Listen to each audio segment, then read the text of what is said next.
I know you're from Canada. Are you a Toronto Blue Jays fan? I'm a big Toronto Blue Jays fan. I was actually at a game last night. No way. Did they win yesterday? I'm really hoping they're beating up on the Braves. They did not win yesterday. They won the other day though. They didn't. They won the other day. Okay, that's fine. We got some winners out here in Toronto. Yeah, the Braves are objectively, and I'm very biased as a Phillies fan back here, but the Braves are objectively the worst team in baseball. They're horrible. The Braves, you know what the Braves are? The Braves are the Chinese knockoff reseller accounts of the MLB. They just That's amazing. they might do good every now and then, but overall they stink. It's just not an option.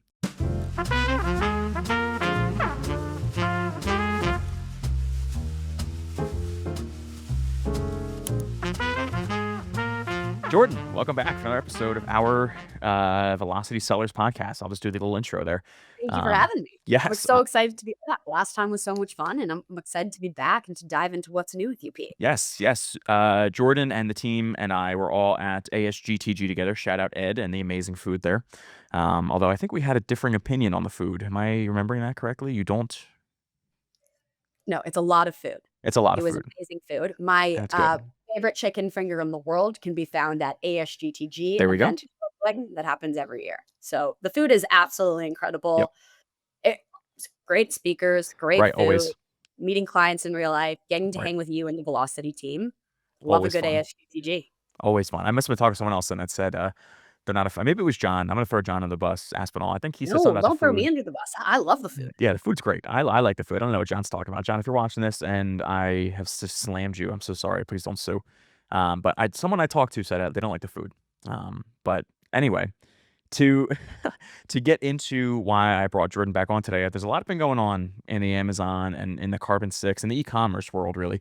And I wanted to bring Jordyn on to hear her thoughts on some of it and also just to chat and go over and kind of reiterate a lot of what we've been saying in other episodes with like with Abe, and we had an episode with Max Sinclair recently, just to kind of go over again what's happening and what's going on in today's Amazon e-commerce ecosystem. So Jordyn, again, thank you so much for jumping on. Um, Jordyn is give us your title again at Carbon6. I think it's been updated since our last episode. It has been, it Yep. has been. So I'm a senior enterprise account executive. So Whoa. I got moved up a little, so I get to work with some of the bigger sellers, vendors, and agencies. So it's awesome. I mean, I get to talk to sellers all day, every day, learn about businesses, learn about their challenges. I will say I'm hearing a lot more challenges in the last few months. I think Amazon has become tougher for everyone, truthfully. And I'm sure you guys are hearing the same thing over on your end. With like the FBAVs, just everything changing, tariff Discounts, situation. tariffs, all of it. Yeah. There's a Yeah. lot going on. I think that it increasingly is becoming tougher for Amazon sellers, Yeah. especially to be profitable. It's very interesting, especially for some of the little guys that are either just starting out that only do about 10,000 a month, even that only do yeah, they're suffering greatly. And it's really a shame. And I'm hoping we can maybe get into some strategies that you have or that I have for getting around the not getting around the tariffs, but unfortunately that is not something our level can do. That's more higher up there for the people in charge. But just other strategies to help sellers like that still continue and still kind of see the light at the end of the tunnel kind of thing and say there's hope, there's this too will pass kind of thing. So but yeah, I want to get right into it. So what's new really at before we get into the whole craziness of that? I know we just talked about it, but what's new at Carbon6? What's happening there? What's been going on? What's anything you can share with us exciting going on there? Yeah, honestly, Pete, crazy time at Carbon 6. Things are very, very exciting. Things are moving. So, I know you're familiar, but not of sure all the listeners are familiar. But Carbon 6 was actually acquired back at the beginning of January by SPS Commerce. So they are a massive public company that focuses on really the entire retail chain with a focus on EDIs. So they sell an EDI. Really, really exciting acquisition for SPS Commerce and for Carbon 6. We work with, so many sellers, but we also work with people who are not just on Amazon.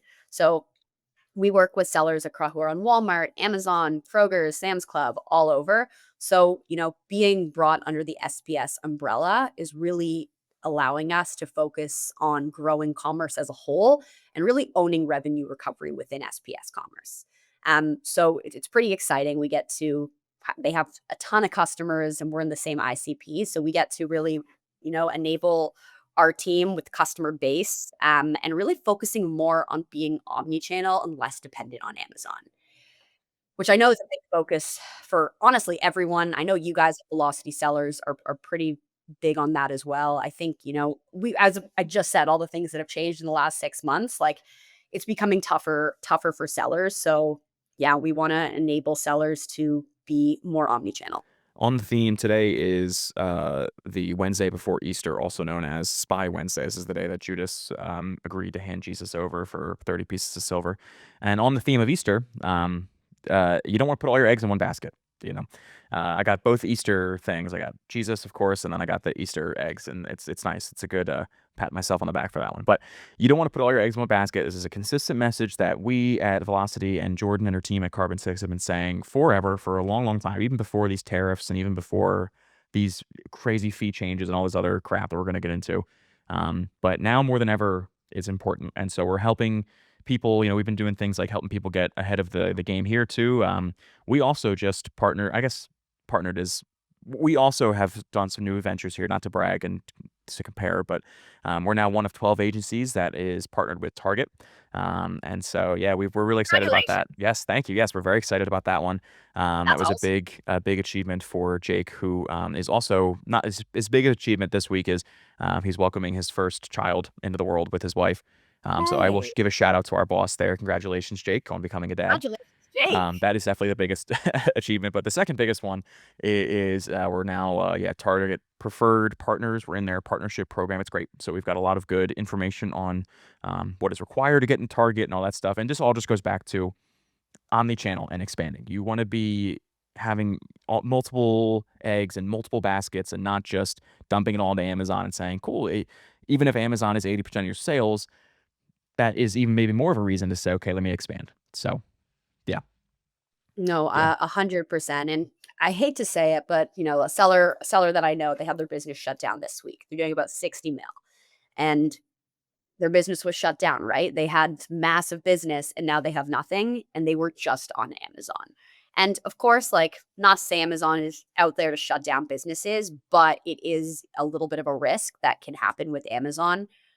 Amazon owns the customer, right? It's Amazon's platform, Amazon's world. We're living in it. So it really just made me think about how important it is to be focusing on omni-channel. And Target is I think Target can is really starting to pick their feet up with the e-commerce stuff. So that's an awesome channel to explore. I know Walmart is obviously incredible to get into, but I feel like Target is niche and Target is an awesome market to be in as well. So super exciting to hear that you guys are a partner with Target. And I will say, speaking of Target, um, SPS Commerce, we now have a Target revenue recovery solution, which is great. Mm, So I know that's great. you guys have used Carbon6's revenue recovery. So we do sellers, vendors, but now being part of SPS Commerce, we have so much more opportunity with revenue recovery. We can do Walgreens, CVS, Amazon, Target, Kroger's, Home Depot. So a lot of areas. And it's really awesome to be able to help our customers in more areas than just Amazon, as you guys know and you guys do. I dropped my wallet in a Home Depot once. Can you help with that? Oh, it's revenue recovery from Home Depot. I did just say that. Can you help Man, with that? Is that something you can figure out? you know No. what? I gotta go check our SOP. I don't Please, know if it's in there, please but let me know. Maybe it's in lost and found bucket, if I could, I out would, there Pete. somewhere. No, Maybe it's in the lost and found. no, I'm kidding. Maybe it is. I'm actually very proud of the fact that I have 2 credit cards that expire next year. So I haven't lost them, I haven't gotten them stolen, so I feel like that's not something that happens quite often, at least in my generation. Um, in our generation. All right, we're in the same one. Right, I keep forgetting that we're, like, the same age, which is crazy, but, It is um, crazy. I feel like my parents always say, "Oh, I lost my credit card, I gotta get another one," and anyway, um, I feel like I always say that. maybe, yeah, maybe it is our generation, I don't know, I'm so happy they expire 2027. Don't use There you that to go. steal my information somehow, maybe, but in any case, yeah, I wanna get into this Amazon stuff as well, but, to finish up, to put a little bow on Target, I feel like Target is the Walmart of about maybe like 2, 3-ish years ago, where everyone was so crazy about getting on Walmart. It was like, "Oh my god, I have to get on there." It is a little more exclusive though. Target's like, "We don't want people that are doing less than 8 to 10 million a year." We want people that are filling a gap in our space or that are in like one of, I think, 6 or 7 categories that they really like, which is clothing, of course. If you've been to Target, you know what they like. They like the home goods, they like the clothing, baby stuff, groceries, kind of, but they're really more looking for these already established brands. So it's very interesting.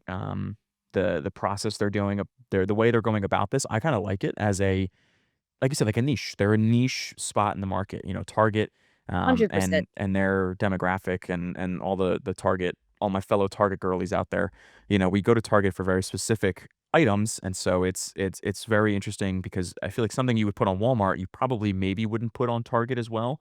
And then there's the price of everything, and how are you pricing it for Walmart versus for Target, and how does that affect Amazon, and yada yada yada. So there's a lot of interesting pieces that go into it.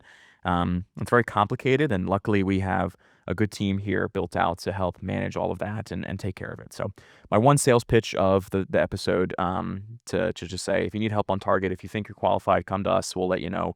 And if you need help getting revenue back on Target, go to Jordyn. She'll help you out.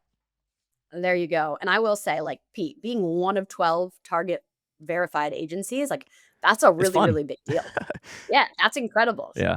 No, that's a big That's incredible. that's a big focus of our. I'm working on getting some Target guests. So if you are watching this and you work with someone that knows Target Plus or that manages a Target account, I'd love to hear your story. Reach out. That's my one podcast plug of the episode. So now we got all the plugs out. There you Let's go. talk Plugs are Amazon. in.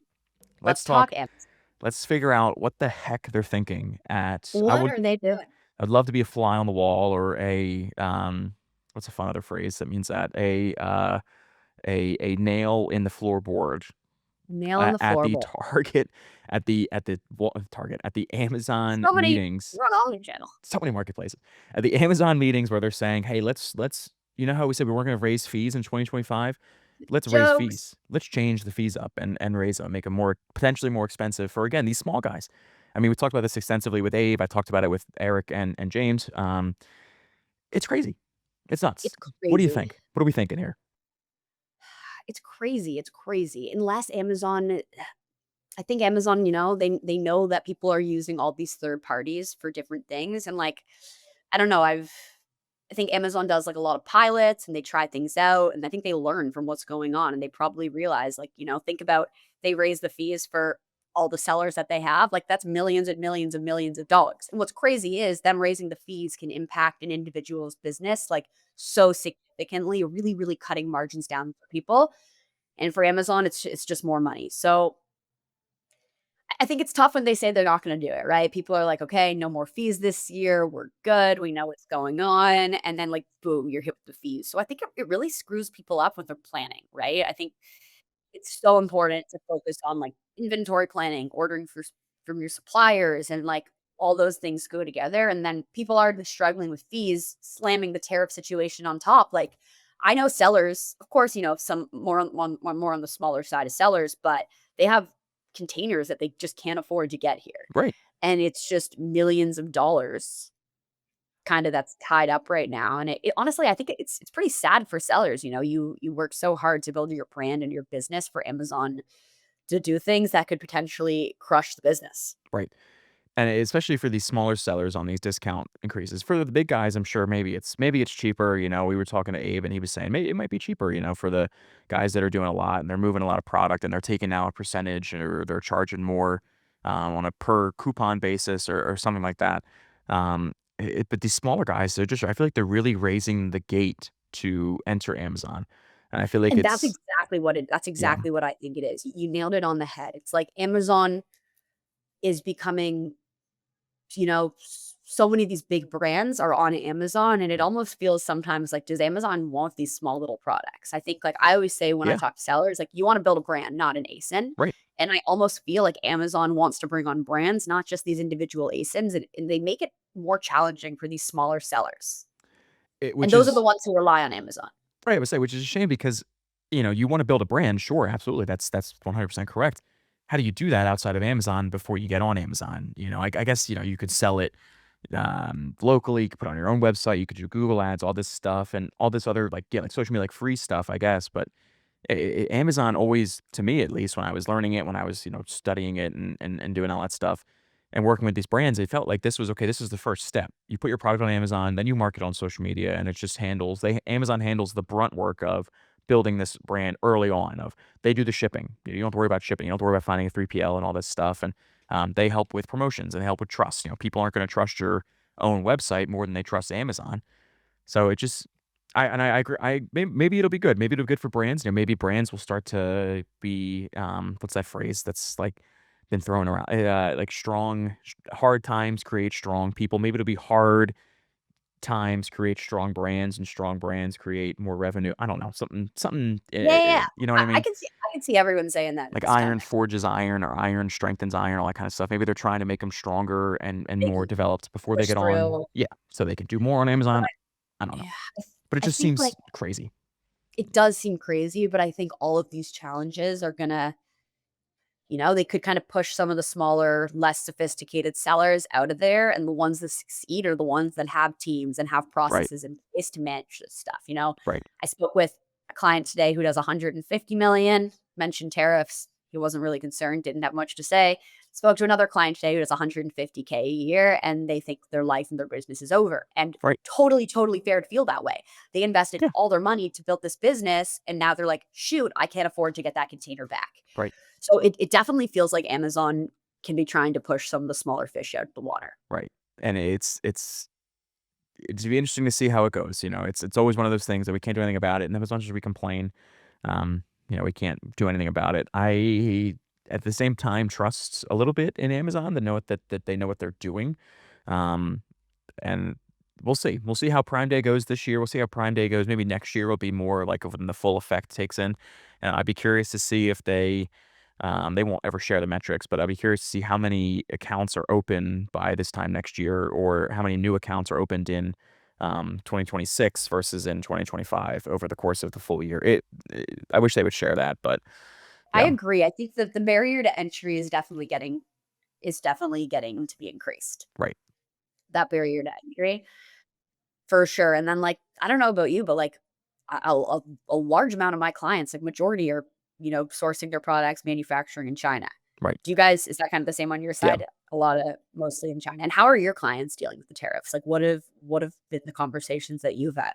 It's same thing kind of with you where like it's split where some people are like, okay, we're gonna make less this year on a per product basis, but like, oh well. And some people are like, I can't afford to keep you guys because it just doesn't make any sense. To be Yeah. completely honest, they're like, we're worried about this. This is when this kicks in, it's gonna be like very tricky margin wise. And we've got a few different strategies to kind of necessarily combat this. We're looking at a lot internally of how to help our people that we love, that we are partnered with, or help our partners that with brands that we've worked with for a long time. That we want to make sure that they're able to stay on and keep going. So it's interesting. Again, it's really just kind of a shame that this is the way it has to be with these tariffs. I Yeah. So we've got a few different ways again to combat some of them and to just to um, like I said, to really help. And one of the ways you can go around this a little bit, kind of, not really, but the Shopify is obviously other Yeah. marketplaces that don't charge as much as Amazon. They don't have as many fees. Is going to be an easy, not an easy out, but an easy way to say, okay, well, we can make more per item if we go on Shopify. And I know Amazon isn't as, or it's not as big as your Amazon account, but it's less per item. So we're also recommending a lot of AWD to start checking this out and saying, okay, maybe this will reduce your costs, instead of your current shipper, or just leave it in Amazon's hands because they're always going to get pallets. They're always going to get products across because that's just who they are. They're Amazon. So they might be help.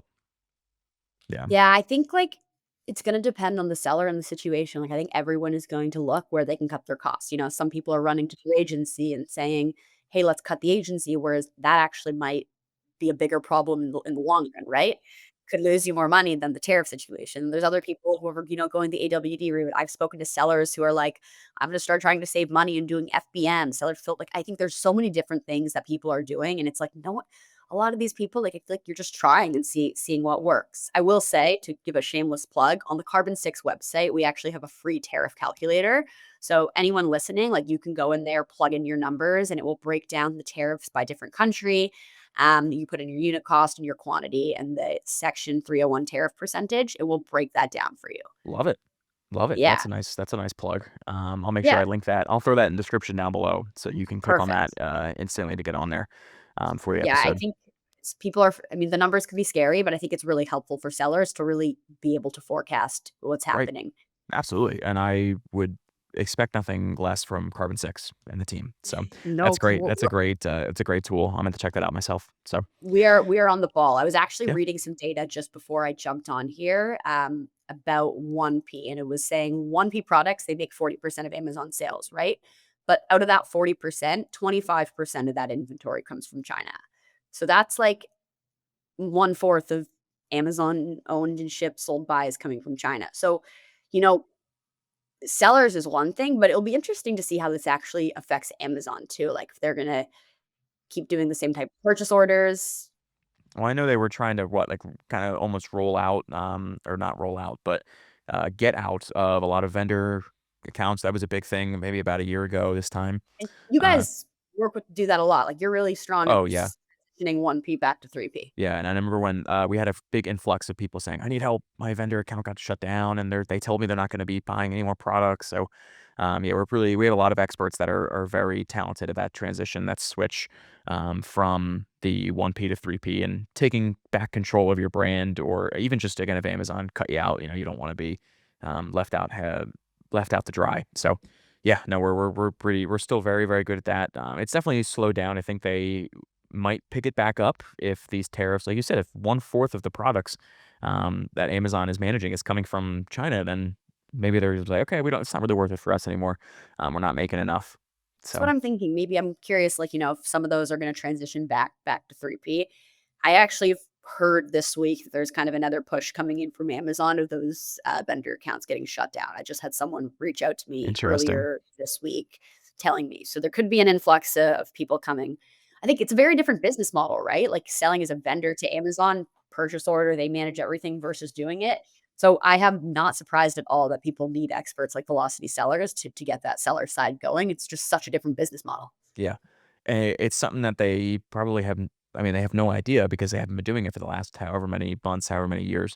Um, so that's where we come in. Jordan's right. That is where we come in to help and help get you keeping on the right track, keeping you from losing any more bottom line that you might have already had from Amazon cutting you out. We will never cut you out like Amazon cuts you out. I'll say that. I'll make Very fun of that. good. I'll poke fun of them a little bit. But I also want to talk about some good and some good stuff about as far as their AI advancements and kind of we talked a lot about this with Max Sinclair from eComtent on our last episode, just about growing and he was also a speaker at ASGTG, but growing in happy birthday. Growing in, dare leave that in. That's funny. Growing in GEO and generative engine optimization. So I wanted to ask at Carbon 6, like, are you guys working on any kind of AI? I know we talked a little bit about AI on our last episode, but since the acquisition, any new AI projects that you can share? Anything that you can tell us that you can't share is under the wraps? What's been going There's on? just yeah, so I think AI is definitely I had this very similar conversation with Max really talking about how big AI is gonna be for sellers and, like, they just have to simply adopt to AI. Carbon 6, our product team is working on some new things. They are under wraps right now, but definitely some new AI stuff coming out in the near future. Our product team is super busy. You know, especially with the advertising stuff with AMC and DSP, we definitely want to be in there with the AI, and helping that advance us. So yeah, we got a smart team of people out there who are deep in that every day. Sweet. And on Amazon side of things, Rufus has been crushing it lately. I've seen more and more Rufus pop up. I love asking the questions on a listing that I'm looking at, like, oh, like what does Rufus think about this, or what are the can you sum this up for me on what people think about this quality or this product's specific design issue or something like that. So I'll be very interested to see how it affects everything from just the from top of funnel to bottom of funnel, as far as the purchase flow goes. So, yeah. 100%, and, like, even aside from Rufus, like, AI in general is just super, super helpful. A little tip here that I learned earlier this week, but I know some sellers and they're using ChatGPT to find negative keywords. So just Ooh, like asking ChatGPT, like what other keywords could be associated with this to really go in there and find negative keywords. And like that's so basic, right? yeah, But implementing something so basic, like finding some negative keywords that you're not like negating, like that can be huge. And I think like there's so many small advancements. So I know that whatever Carbon 6 builds out on the AI side is going to be very, very exciting. that's real exciting, especially for, like, an Amazon-focused type of deal, so and just Exactly. We're omni-channel omnichannel now. omni-channel, Walmart, right, Amazon. right. Omnichannel. We're full-scale omni-channel agency is what I It's an say instead of omnichannel podcast. Amazon agency. It's an omni-channel podcast. I am There you omni-channel go. Pete. Um, Omnichannel Pete, omnichannel Jordan. yes. There you go. Yes, But, you know, I've I omnichannel is exciting. yeah. But yeah, we're excited to continue growing in this sort of space with all the different marketplaces that we manage and all the different places that our partners are on, and all that kind of good stuff. But yeah, yeah, I also just kind of looking forward. I know we talked a lot about the tariffs and stuff like that, and we've covered AI a little bit, but what other maybe trends or maybe encompassing everything together? What other trends or shifts do you think that are coming that sellers should maybe prepare for now, as opposed to waiting too long and then it be a problem? Yeah, honestly, I'm gonna get back on the Walmart train. Please? I think Walmart is awesome. As you said, like, I think Target is kinda getting to where Walmart was a few years ago. I think Walmart is growing increasingly, increasingly on e-commerce, and I think it's actually becoming really important for people to be on Walmart. What I will say is, I hear all the time from sellers that it is very difficult to get onto Walmart. It can take a lot of time to be approved. So my advice would be proactive. Go and start the process of making a Walmart account now so that you have it there and when you want to sell on it, you can use it. But yeah, I think like that process can be super, super long. So go in omni-channel, right? I think it's always important to make sure you are where your customers are. And your customers probably aren't just on Amazon. So protect your business and get to your customers by being omni-channel. And truthfully, I think, you know, Carbon 6, we're focusing so much on Walmart now because we saw the need for omni-channel. Right, right. It's your competitors are there. This is the only bottom line. Your competitors are on Walmart. Your competitors are on Target. 100%. They're You're not doing there, people are Google finding your ads. competitor. Yeah. And if they're not there, even better for you. You got a free control of the market. You got Exactly. untapped gold mines. Either way, you should be on these other channels. So 100%. I've got an interesting sort of instead of just the basic of any final thoughts. I've got that one, but I've also got one that admittedly I had ChatGPT generate. I wanted an interesting question. What is one lesson? And since you've been at Carbon 6, since you've been upgraded to senior, what is one lesson you've learned since joining Carbon 6 that surprised you? What is one lesson that I've learned since joining Carbon 6 that surprised me? I would say it would be that you are really capable of what you put your mind to. I think if you were to tell me 3 years ago, before Carbon 6, that there's one individual entrepreneur who's able to manage a business on his own without like a whole operations team, marketing team. I think I used to look at business like, okay, you're a business, you got to have a marketing person, you got to have a finance person, an ops person. And what I learned being in this Amazon space is that there are so many smart sellers who figure out how to cover all those pieces of the business. And being an Amazon seller, like being a finance guy isn't gonna help you be an Amazon seller. Being a marketing guy or gal isn't gonna help you be an Amazon seller. You have to be able to do a little bit of everything. And what has really impressed me and blown me away over the past few years working in this industry is how many people have figured out how to touch so many areas of the business. And I'm not saying that's the right way to do it. I think it can be really valuable to have a team to outsource, do all these things. But I think that it's really remarkable for me to see how much knowledge that one individual Amazon seller can have.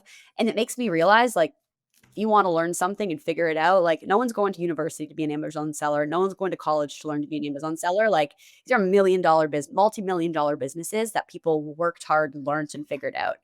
Um, and that's helped me in my career because I'm like, you know, when I wanted to learn PPC like a year ago, I was like, all these people can learn PPC and do all those other things. Of course I can do it. And it's helped me to really set my mindset to learning, and I am diving in just as much as the sellers are. Wow, that was a great answer. That was the exact kind of answer I was hoping for. A great one. So, and then lastly, as always, I like to always ask final thoughts, kind of what are we thinking just on everything summed up. If you somehow, for some reason, skipped to the very end of the episode and you're just tuning in now, um, final thoughts on the tariffs, on just being prepared, on profitability, on omnichannel. Give us the quote. Give us the quote for the thumbnail. Here we go. Here's the headline. Okay, it's a lot of pressure. Say, overeducate yourself. Know what's happening with your tariffs. Use a product calculator. Understand the tariff situation. Maybe explore manufacturing elsewhere. If you have the opportunity to manufacture outside of China, it could be worth looking at. But I think at the end of the day, the big takeaways are you can only control what you can control. We can't control the tariffs, but there's other things you can do to mitigate fees around it. I think everyone needs to not jump. Don't be like, freaking out. I need to fire my agency. That is not the move. You need your agency to help you scale. So my takeaways are control what you can control, go omni-channel, don't rely solely on Amazon, because just as the tariffs changed, Amazon can change. And it's really important to organize and be prepared for what could happen and to put your brand in multiple places. Go omni-channel.